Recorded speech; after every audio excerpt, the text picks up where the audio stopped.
আসসালামু আলাইকুম। আপনারা সবাই কেমন আছেন? নিশ্চয়ই ভালো। যে যেখান থেকে আমার এই ভিডিওটি দেখতেছেন সবাইকে ক্রিয়েটিভ বাংলা চ্যানেলের পক্ষ থেকে স্বাগতম জানাচ্ছি।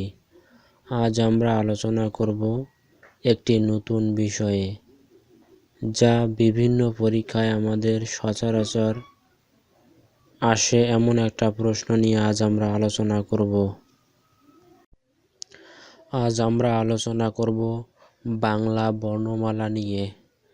আমাদের বিভিন্ন পরীক্ষায় বাংলা বর্ণমালা নিয়ে প্রশ্ন আসে, যেমন বাংলা বর্ণমালা কতটি, স্বরবর্ণ কতটি, ব্যঞ্জনবর্ণ কতটি, পূর্ণ মাত্রা বর্ণ কতটি, অর্ধমাত্রা বর্ণ কতটি, মাত্রাহীন বর্ণ কতটি। এসব প্রশ্ন প্রায় আমাদের পরীক্ষায় আসে। আজ আমরা এসব বিষয়ে ক্লিয়ার একটা ধারণা লাভ করব এবং যাতে কখনোই আমাদের আর ভুল না হয় বা স্মরণ থাকে আমাদের সবসময় একটা টেকনিকের মাধ্যমে আমরা এটা আজ জানব এবং মনে রাখার চেষ্টা করব। আমরা সকলেই জানি বাংলা বর্ণমালা হচ্ছে 50টি। এটা স্মরণ না রাখার কোনো কথাই আসে না। তারপরেও যদি কারো স্মরণ না থাকে তাহলে মনে রাখবেন, আমরা তো সবাই কম বেশি ক্রিকেট খেলা দেখি। মনে রাখবেন যে বাংলা বর্ণমালা হচ্ছে হাফ সেঞ্চুরি, তাহলে আর ভুল হওয়ার সম্ভাবনা খুবই কম থাকবে।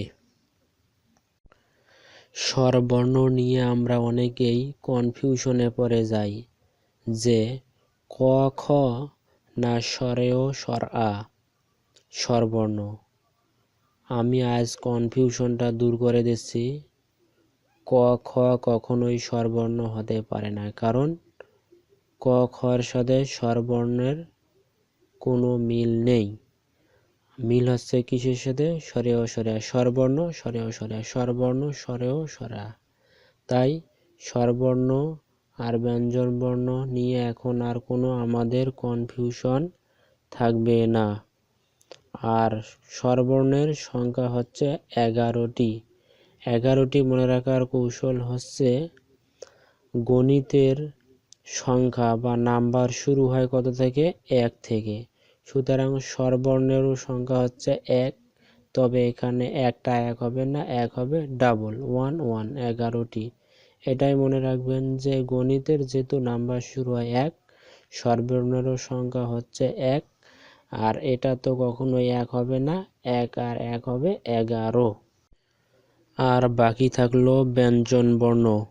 ব্যঞ্জনবর্ণের সংখ্যা নিয়ে আমাদের কোনো টেনশন থাকার দরকার নাই, কারণ আমরা যদি বাংলা মোট বর্ণমালা এবং স্বর বর্ণমালা কতটি বলতে পারি, তাহলে ব্যঞ্জন বর্ণমালা কতটি আমাদের মনে রাখার দরকার হবে না। কারণ আমরা তো জানি যে বাংলা বর্ণমালা হচ্ছে মোট 50টি, এর মধ্যে স্বরবর্ণ হচ্ছে 1 1 11টি।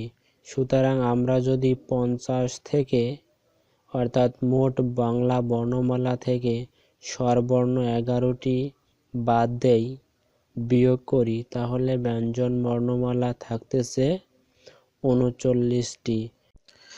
এখন আমরা যাব পূর্ণমাত্রা বর্ণের সংখ্যাতে। আচ্ছা, আগেই জানে রাখি যে পূর্ণমাত্রার বর্ণ হচ্ছে মোট 32টি। আচ্ছা, 32টি তো জানলাম, তাহলে আমরা 32টি যে পূর্ণমাত্রার বর্ণ সেটা কিভাবে মনে রাখব? মনে রাখার কৌশল হচ্ছে দাঁত। অনেকেই ভাবতেছেন যে দাঁতের সাথে পূর্ণমাত্রার বর্ণের সম্পর্ক কি? আমরা জানি একজন পূর্ণবয়স্ক ব্যক্তির দাঁতের সংখ্যা হয় কতটি? 32টি। আমরা অনেকেই ইয়ার্কি ফাজলামোতে বলে থাকি যে তোর এক থাপ্পড় দিয়া 32টা দাঁত ফেলাইয়া দিব। তাই আমরা যদি এই কথাটাই মনে রাখি, অথবা মনে রাখি যে পূর্ণবয়স্ক ব্যক্তির দাঁতের সংখ্যা হচ্ছে 32টি, তাহলে এখানেও যেহেতু পূর্ণ মাত্রা, পূর্ণ ব্যক্তি আর পূর্ণ মাত্রা প্রায় কাছাকাছি কথাটা, তাই আমরা সহজেই মনে রাখতে পারবো যে পূর্ণ মাত্রার বর্ণ হচ্ছে 32টি। এখন আমরা চলে যাব অর্ধমাত্রা বর্ণের দিকে। অর্ধমাত্রা বর্ণ হচ্ছে 8টি।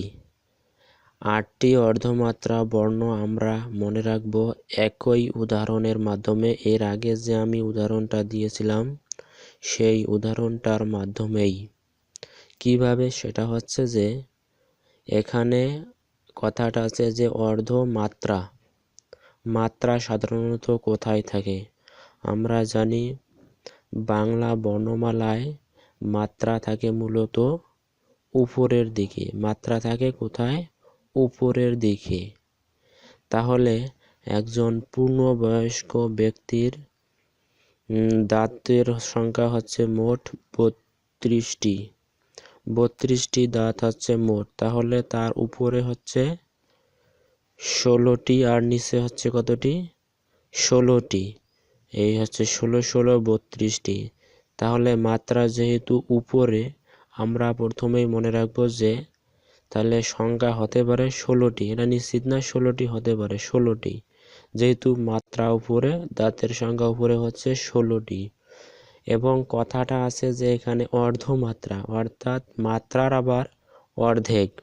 তাহলে যেহেতু উপরের পাটিতে থাকে 16টি, 16র অর্ধেক হবে 8টি।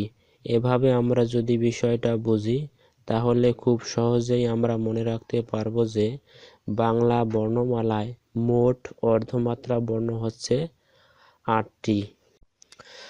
আমরা জানি যে পূর্ণমাত্রা বর্ণ হচ্ছে পাইলাম 32টি এবং অর্ধমাত্রা বর্ণ পাইলাম 8টি। এই মোট হচ্ছে 40টি।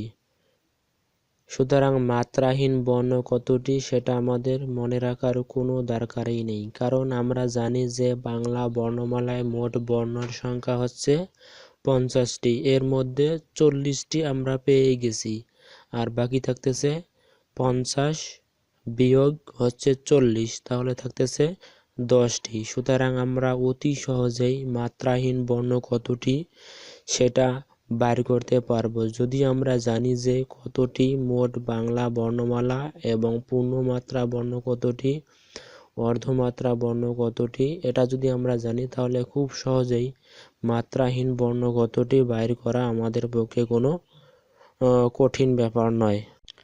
এবার আমরা জানব 11টি স্বরবর্ণের মধ্যে কতটি পূর্ণমাত্রা, কতটি অর্ধমাত্রা এবং কতটি মাত্রাহীন বর্ণ রয়েছে।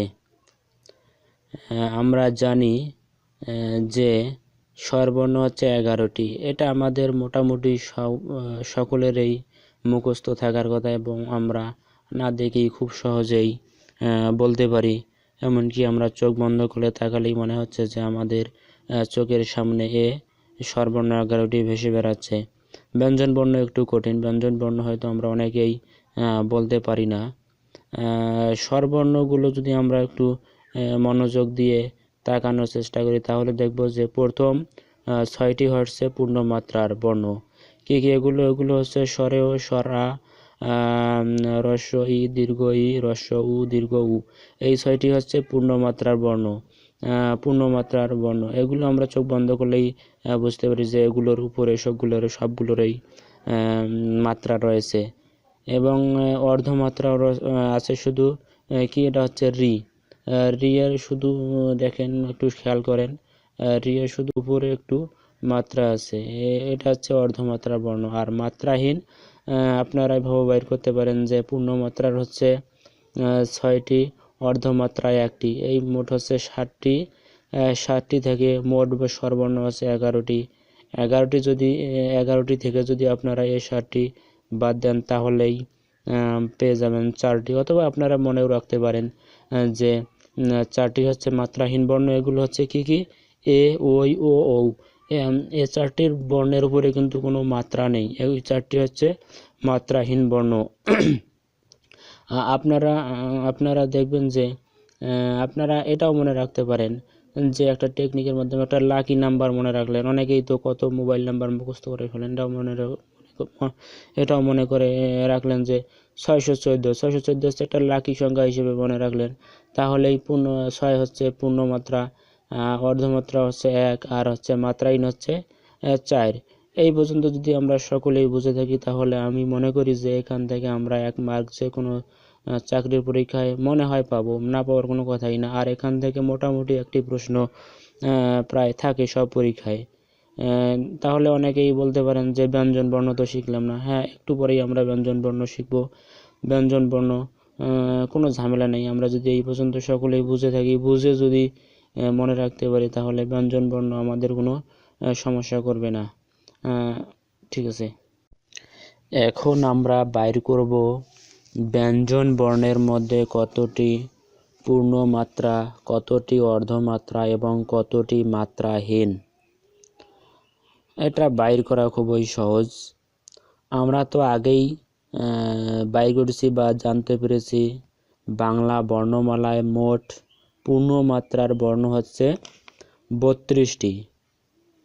মোট হচ্ছে 32টি। এর মধ্যে পূর্ণমাত্রার স্বরবর্ণ হচ্ছে 6টি। আমরা যদি 32 থেকে 6 বাদ দেই তাহলে থাকতেছে 26টি। তাহলে আমরা জানলাম যে খুব সহজেই ব্যঞ্জন বর্ণের মধ্যে পূর্ণমাত্রার বর্ণ হচ্ছে 26টি। ঠিক একইভাবে অর্ধমাত্রা হচ্ছে মোট 8টি। 8টির মধ্যে আমরা স্বরবর্ণের অর্ধমাত্রা পেয়েছি 1টি, যেটা হচ্ছে রি। তাহলে ব্যঞ্জন বর্ণের থাকতেছে মোট অর্ধমাত্রা বর্ণ 7টি। অনুরূপভাবে এখানেও মাত্রাহীন বর্ণ হবে 10 - 4 = 6। দেখলেন আমরা কত সহজেই বর্ণমালা সম্পর্কে বিস্তারিত জানলাম, কোন বর্ণ কতটি আছে। আপনারা জাস্ট একটু টেকনিক দিয়ে ট্রাই করবেন, তাহলে দেখবেন যে অতি সহজেই সব কিছু মনে থাকবে আমাদের। আর হ্যাঁ, আর একটা কথা না বললেই নয়, যারা ভিডিওটি দেখলেন সবাইকে ধন্যবাদ। আর হ্যাঁ, আমাদের চ্যানেলটি ভালো লাগলে সাবস্ক্রাইব করবেন এবং পাশে থাকা বেল আইকনটি বাজিয়ে দেবেন, যাতে আমরা পরবর্তী ভিডিও আপলোড করার সাথে সাথেই আপনার কাছে পৌঁছে যায় অতি দ্রুত, সবার আগে। Thank you so much.